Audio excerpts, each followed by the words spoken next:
مائکے سے کر کے لائیں گے وہ ہم جانتی ہیں، ہم نے دیکھا ہے۔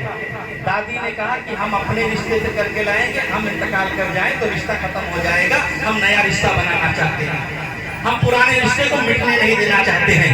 پڑوسیوں نے کہا نہیں میں نے جو لڑکی دیکھی وہ بہت اچھی، وہاں رشتہ کرو۔ گاؤں والوں نے کہا نہیں میں جہاں بتاتا ہوں وہاں رشتہ کرو۔ ایک نوجوان ہے کنفیوژن کے عالم میں آگے رشتہ کہاں کریں، کس سے نکاح کریں، کس کے پاس پیغام بھیجیں؟ آؤ میں آپ کو بتاتا چلوں، قرآن ہمارے لیے مکمل نظام حیات ہے۔ ماں کی گود سے لے کر کے قبر کی منزل تک قرآن ہماری رہنمائی کرتا ہے۔ اور اتنا ہی نہیں بلکہ ہم اس دنیا میں نہیں آئے تھے، اس وقت سے بھی لے کر کے اب تک اور اب سے لے کر قیامت تک کے ہر سوال کا جواب قرآن دیتے ہوئے نظر آ رہا ہے۔ جب یہ اس جوان نے سوال کیا کہ شادی کرے کہاں، Who is my wife? Where is my wife?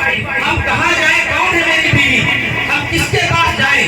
باپ اپنی طرف سے رشتہ لے کر کے آیا ہے، دادا اپنی طرف سے رشتہ لا رہا ہے، دادی اپنا رشتہ بتا رہی ہے، ماں اپنی پسند کا رشتہ بتا رہی ہے، محلے والے اپنی پسند کا رشتہ بتا رہے ہیں۔ ہم سب کی مانیں یا اپنی مانیں؟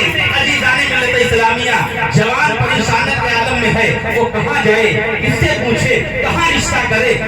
اس لیے کہ رشتے بھی عجیب عجیب شکل و صورت کے ہیں۔ جیسے انسان ہر کوالٹی کا ہوتا ہے، کوئی لمبا ہوتا ہے، کوئی ناٹا ہوتا ہے، کوئی میڈیم ہوتا ہے، کوئی گورا ہوتا ہے، کوئی کالا ہوتا ہے، کوئی سانولا ہوتا ہے۔ اسی طرح سے کچھ عورتیں گوری ہوتی ہیں، کچھ کالی ہوتی ہیں، کچھ لمبی ہیں، کچھ چھوٹی ہیں، کچھ ناٹی ہیں، کچھ پڑھے لکھے ہیں، کچھ ایجوکیٹڈ ہیں، کچھ گنوار ہیں، کچھ جاہل ہیں، کچھ اندھی ہیں، کچھ لنگڑی ہیں، کچھ لولی ہیں۔ ہر طرح کے لوگ ہیں۔ شادی کس سے کی جائے، کس کے پاس پیغام بھیجا جائے؟ تو میں آپ کو بتاتا چلوں، پروردگار عالم نے قرآن مقدسہ کی سورہ نساء کی آیت نمبر 3 میں ارشاد فرمایا فَانْكِحُوا مَا طَابَ لَكُمْ، تم نکاح کرو جو تمہیں پسند آ جائے۔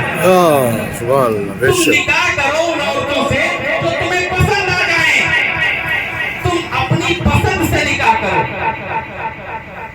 اپنی پسند سے نکاح کرو۔ یہ قرآن نے تمہیں اتھارٹی دی ہے، یہ پاور دیا ہے قرآن نے تمہیں۔ سورہ نساء کو کھولو، آیت نمبر 3 کو نکالو، فَانْكِحُوا مَا طَابَ لَكُمْ، تم پسند کی اپنی عورتوں سے نکاح کرو، اپنی پسند کی عورتوں کو تم پیغام بھیجو۔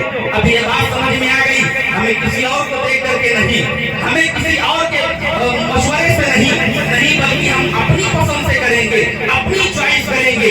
اس میں کئی فائدے ہوتے ہیں، اپنی چوائس ہوگی، اپنی پسند ہوگی، کچھ کمی بیشی ہوگی تو ہم اسے مینجمنٹ کر لیں گے، ایڈجسٹ کر لیں گے، اور دوسری کی پسند ہو جائے زندگی بھر کہتا رہتا ہے لڑکا تم نے ہی تو بجا دیا مجھے، تم نے ہی تو پھنسا دیا مجھے، میں تو چاہ ہی نہیں رہا تھا، میں تو کہیں اور دیکھ رکھا تھا۔ اس لیے قرآن بہت دور کی بات بتا رہا ہے۔ قرآن یہ کہنا چاہتا ہے تم اپنی پسند کی لڑکیوں سے، اپنی پسند کی عورتوں سے نکاح کرو۔ عزیزان ملت اسلامیہ، اب تمہاری چوائس ہے، تم کو کتنی ہائٹ کی چاہیے، تم کو کیسی چاہیے، یہ تمہاری چوائس ہے، یہ تم کو اللہ رب العزت نے طاقت دی ہے، یہ تمہارا حق ہے، یہ تمہارا اختیار ہے۔ عزیزان ملت اسلامیہ، اب بات سمجھ میں آ گئی کہ نکاح تو کیا جائے گا، اپنی پسند کا کیا جائے گا، اپنا دیکھ کر کیا جائے گا۔ یہ اس سے بہتر نکاح کوئی نہیں ہو سکتا ہے جس کا فیصلہ قرآن کر دے، جس کا فیصلہ اللہ اس کے رسول کر دے۔ عزیزان ملت اسلامیہ، جوانوں کے لیے فیصلہ ہو گیا، مردوں کے لیے فیصلہ ہو گیا کہ تم اپنی پسند کی عورتوں سے شادی کرو۔ فَانْكِحُوا مَا طَابَ لَكُمْ، تم نکاح کرو اپنی پسند کی عورتوں سے، تم نکاح کرو اپنے پسند کی لڑکیوں سے۔ عزیزان ملت اسلامیہ، اب نکاح ہو کر کے آیا ہے معاملہ، تو اب اپنی اپنی ذمہ داریوں کو دیکھو۔ مرد اپنی ذمہ داری کو سمجھے، عورتیں اپنی ذمہ داریوں کو سنبھالیں، نبھائیں۔ اپنی اپنی ذمہ داریوں کو جب دیکھو گے تو جھگڑے نہیں ہوں گے، لفڑے نہیں ہوں گے۔ عزیزان ملت اسلامیہ، شادیاں کر لینا بہت آسان ہوتا ہے مگر شادی جیسے رشتے کو نبھانا بہت دشوار ہوتا ہے۔ میں آپ کو بتاتا چلوں پیارے، شادی دو طرح کی ہو رہی ہے سماج کے اندر، ایک لو میرج ہوتی ہے، ایک ارینج میرج ہوتی ہے۔ لو میرج کا مطلب یہ ہوتا ہے کہ وہ اپنی ہی پسند صرف دیکھ رہا ہے، صرف اپنی ہی چوائس دیکھ رہا ہے، اور اس چوائس میں اتنا اندھا ہو گیا ہے، اپنے کفر کو بھول چکا ہے۔ وہ اونچے کلاس کا ہے یا نیچے کلاس کا ہے یہ بھی بھول گیا ہے، وہ امیر وہ جاہل ہے یا گنوار ہے یہ بھی بھول گیا ہے۔ عزیزان ملت اسلامیہ، کفر کا لحاظ رکھا देखा जाता है वो मर्दों की तरफ से होता है। मर्द जो होगा, जो लड़का होगा, वो थोड़ा ऊंची क्वालिटी का होना चाहिए। मुसलमान तो सभी हैं, रिश्ते तो सभी हो सकते हैं, मगर अगर नीच क्वालिटी का और नीच घराने का लड़का है तो ऊंची घराने की लड़की से उसका निकाह दुरुस्त नहीं हो सकता है, जायज नहीं हो सकता है। कोई सैयद लड़का किसी गैर सैयद लड़की से निकाह नहीं कर सकता है। हाँ, अगर सैयद लड़का होता है, ऊंची क्वालिटी का होता है और उसे पसंद आ रही है तो शेख बिरादरी की लड़की से उसका निकाह हो सकता है। ये कैसे पता चला, मैं आपको बताता चलूं। यही हजरत उमर फारूक आज़म रज़ी अल्लाह तआला अन्हु हैं, रात में गश्त कर रहे हैं और गश्त करते करते ऐसे मकान पर पहुंचे कि आपने देखा कि अंदर से आवाज आ रही है, बेटी दूध में पानी मिला दे, बेटी दूध में पानी मिला दे। अजीज़ाने मिल्लत इस्लामिया, तब तक बेटी ने कहा नहीं नहीं, तुमने उमर फारूक आज़म के हुक्म को नहीं सुना है कि दूध में पानी नहीं मिलाया जाएगा। तो उसकी माँ ने कहा कि उमर इतनी रात को थोड़ी देख रहा है, उमर इतनी रात को थोड़ी देख रहा है। अजीज़ाने मिल्लत इस्लामिया, बेटी ने कहा वो आप सुन ले, उमर नहीं देख रहा है मगर उमर का रब तो देख रहा है, उमर का खुदा तो देख रहा है, मैं ये काम करने वाली नहीं हूँ। अजीज़ाने मिल्लत इस्लामिया, अब हज़रत उमर फारूक आज़म ने उस दरवाजे पर निशान लगा दिया और उसके बाद वो अपने घर लौट करके चले आए।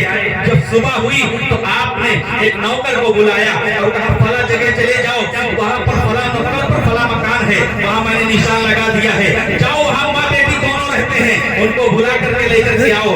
अजीज़ाने मिल्लत इस्लामिया, तो हज़रत उमर फारूक आज़म ने उस बेटी को देखा और बुलवाया। जब वो करीब आई तो हज़रत उमर फारूक आज़म ने इरशाद फरमाया कि कौन है जो इस बेटी से निकाह कर ले। सहाबे कराम ने फरमाया, ऐ अमीरुल मोमिनीन, क्वालिटी का है क्या है इसके अंदर, खासियत क्या है इसके अंदर, ये तो कोई ऊंचे बड़े खानदान से भी नहीं लग रही है, कोई काफी पढ़ी लिखी भी नहीं लग रही है, मामला क्या है।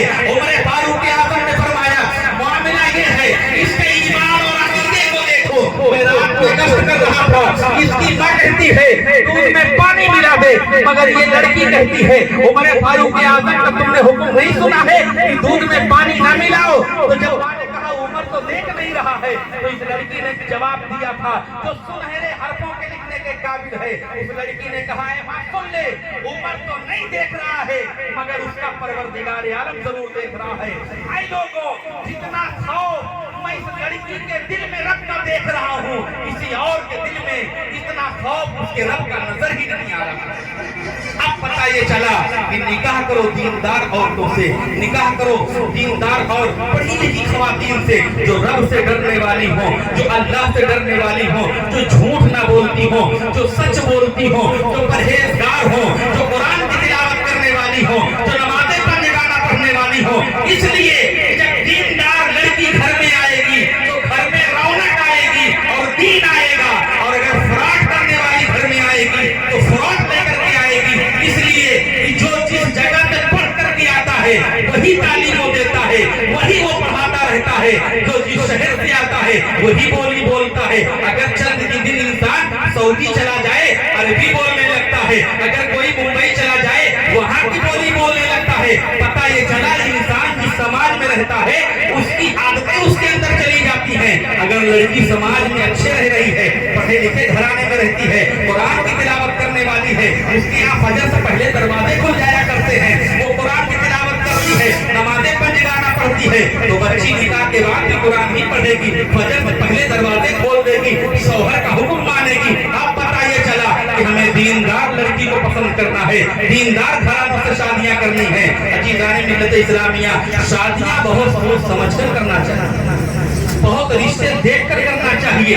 हालात बहुत ज्यादा खराब चलते हैं और उन हालात का जायजा इंसान जब नहीं लेता है तो बहुत गड्ढे में चला जाता है। अल्लाह के नबी सल्लल्लाहु तआला अलैहि वसल्लम ने शादियां करके बताया, शादियां करके बताया। हुक्म होता है महबूब आप शादी कीजिएगा, जब आप शादी करेंगे तो मेरे इन बंदों को शादी करने का तरीका आ जाएगा। ऐ महबूब आप निकाह कीजिएगा, आप जब निकाह करेंगे तो मेरे बंदों को निकाह करने का सलीका आ जाएगा। ऐ महबूब आप खाना तनावुल कीजिएगा ताकि मेरे बंदों को खाना खाने का सलीका आ जाए। ऐ मेरे महबूब आप पानी पीजिएगा ताकि मेरे बंदों को पानी पीने का सलीका आ जाए। अजीज़ाने मिल्लत इस्लामिया, वो सरकार दो आलम सल्लल्लाहु तआला अलैहि वसल्लम मौलवी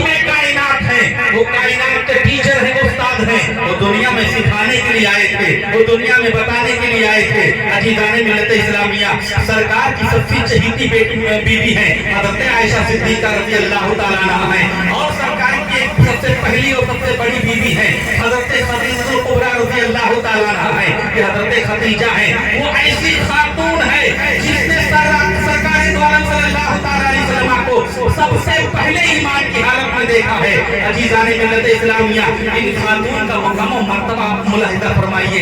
जब मेरे आका सल्लल्लाहु ताला अलैहि वसल्लम गारे हिरा में तशरीफ ले जाते थे, नमाज़ें पढ़ते थे, अजीज़ाने मिल्लत इस्लामिया इबादत में रहते थे, हज़रत खदीजा रज़ी अल्लाह ताला अन्हा खाना तैयार करती थी, डोसा तैयार करती थी, टिफिन बनाती थी, उसके बाद ये लेकर के धीरे से चलती थी, सरकार की बारगाह में पेश फरमाती थी।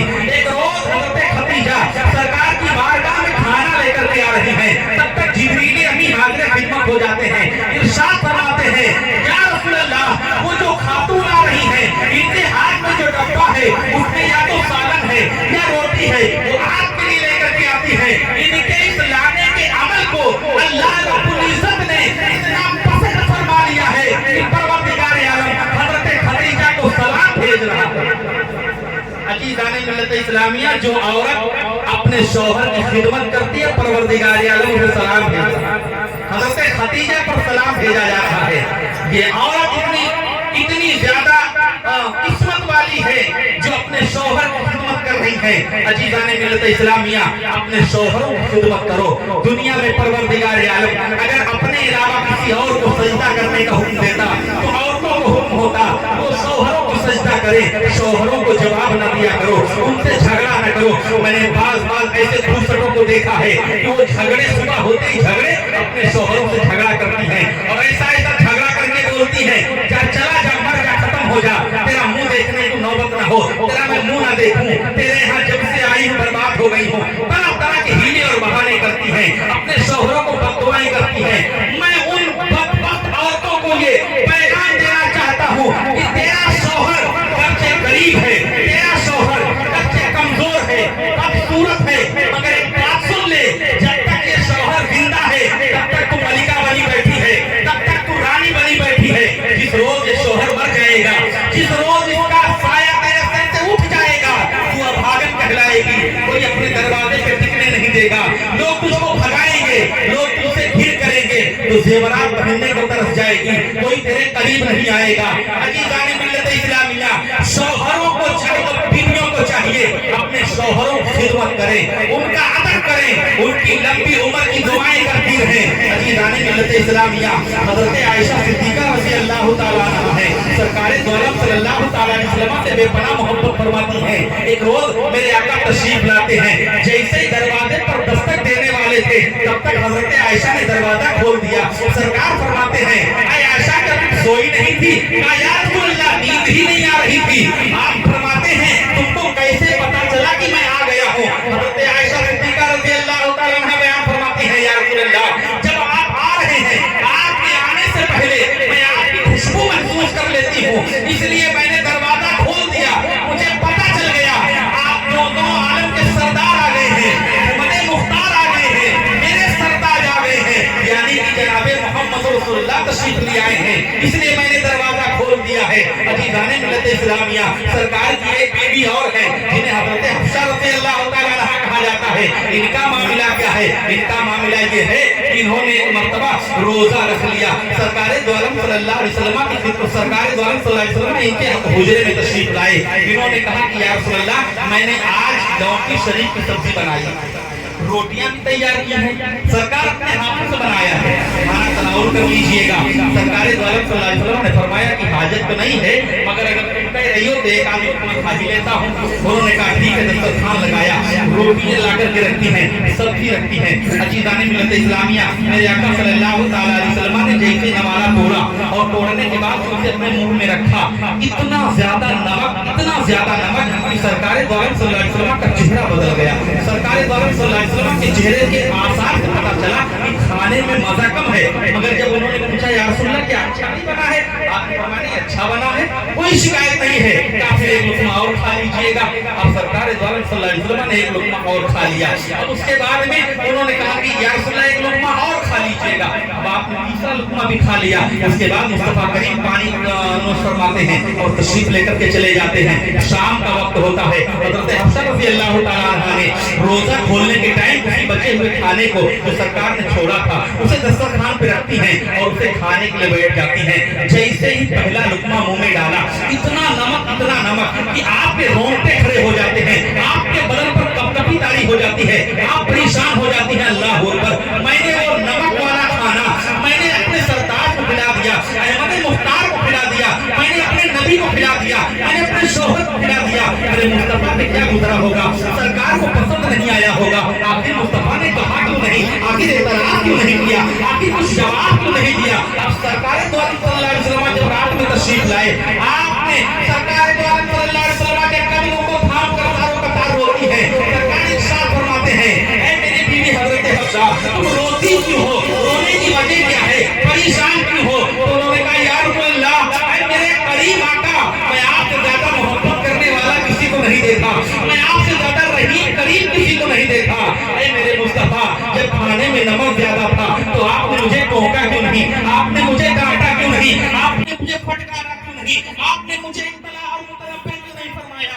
मुस्तफा इरशाद फरमाते हैं, ऐ हफ्सा सुन ले, तूने अपने भाई को छोड़ा है मेरे लिए, अपने बाप को छोड़ा है मेरे लिए, अपने अहले खानदान को छोड़ा है मेरे लिए, अपने महल्ले को छोड़ा है मेरे लिए। ऐ हफ्सा सुन ले, अगर मैं तुझे डांटूंगा तू कहाँ जाएगी, अगर मैं तुझे भगाऊंगा तू कहाँ जाएगी, अगर मैं तुझे मारूंगा तो किसके कंधे पे सर रख के रोएगी। मुस्तफा करीम उम्मत को दर्द दे रहे हैं, ऐ मेरे उम्मतियों सुन लो, अगर तुम्हारी बीवियों से खाने में नमक ज्यादा हो जाए, रोटियां जल जाए, चावल कच्चे रह जाए तो उन्हें मारा न करो, प्यार से समझा दिया करो, उन्हें डांटा और फटकारा न करो, इसलिए ये नाजुक आप पीने हैं, ये टूट जाएंगे। अजीज़ाने मिल्लत इस्लामिया, शौहरों को चाहिए कि अपनी बीवियों पर जुल्म न किया करे, उन्हें मारा न करे, उन्हें परेशान न किया करे, उन्हें सताया न करे। कुरान इरशाद फरमाता है, उन्ना लिबासुल लकुम व अंतुम लिबासुल लहुन्ना, मर्द औरत का लिबास है, औरत मर्द का लिबास है। लिबास की तशरीह दी गई है।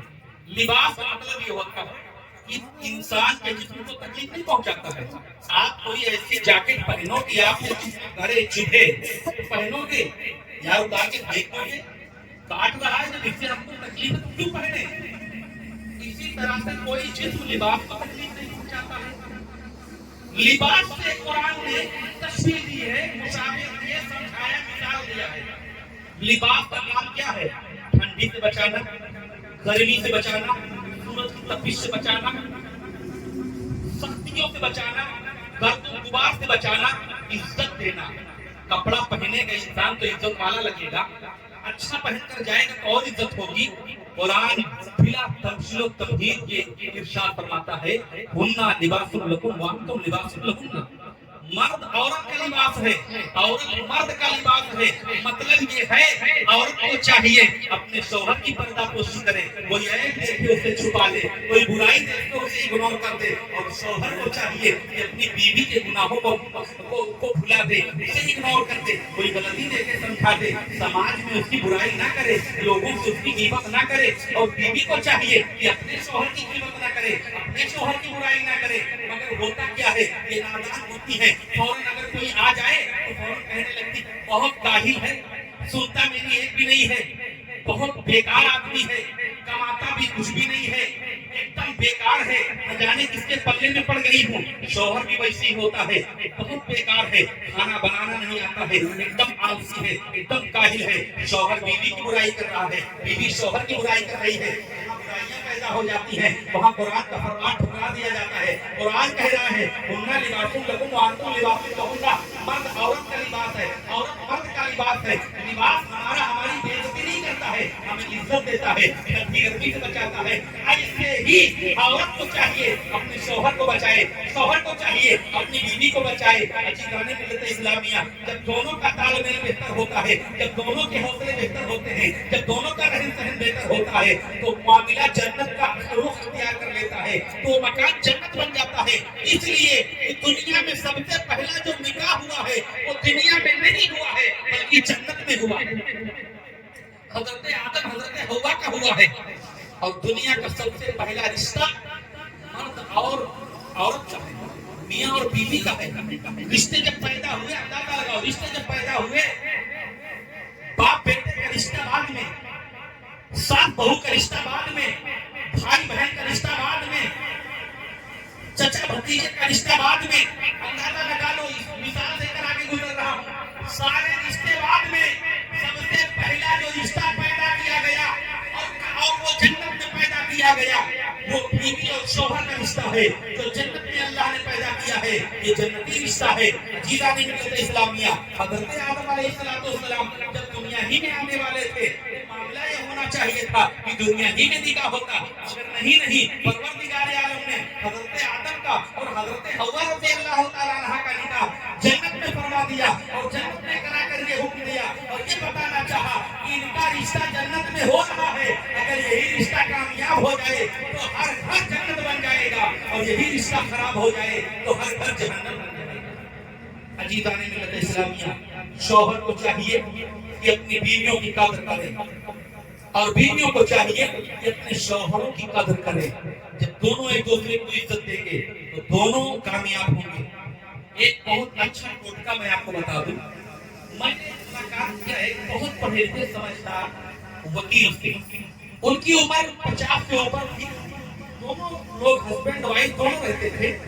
मैंने उनसे पूछा कि आप सबके फैसले हल करते हो कोर्ट में, सिविल कोर्ट में जाते हो, फैमिली कोर्ट में जाते हो, वही रहते हो, मियाँ बीवी के केस बहुत आपके पास आते हैं, कहा रोज डेली मुकदमा चल रहा है।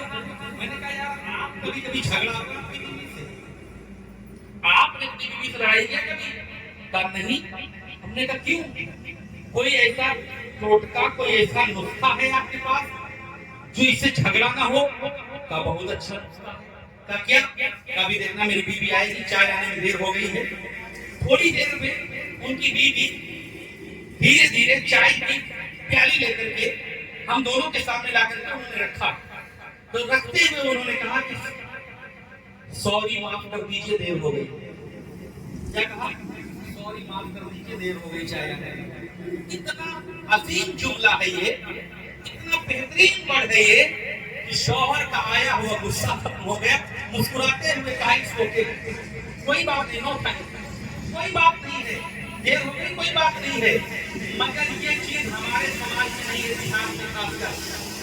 ये जब आई और उसने पूछा कि देर हो गई, बैठे थे, चूल्हे तो जला रहे थे, इतनी जल्दी थी तो पी लेते, अपने हाथ से बनाकर झगड़ने लगी, बिन बात करने लगी। इतना पीछे पड़ गई, चाय को हराम कर दिया, खाना भी बर्बाद कर दिया। अब वहीं से झगड़ा शुरू हो गया। इसको माफी मांगने का तरीका नहीं आया, इसे माफ करने का तरीका नहीं आया। ना इसने कभी माफी मांगा, ना उसने कभी माफी मांगा। दुनिया की लड़ाई आधे से ज्यादा खत्म हो जाएगी तो माफी मांगने का तरीका सीखो। जरा से गलती हो जाए तो माफ कीजिएगा, गलती हो गई, माफ कीजिए, गलती हो गई। ये माफी का मैं आपको ऐसा टोटका बता रहा हूँ, इसको इस्तेमाल करो, जिंदगी समझ जाएगी।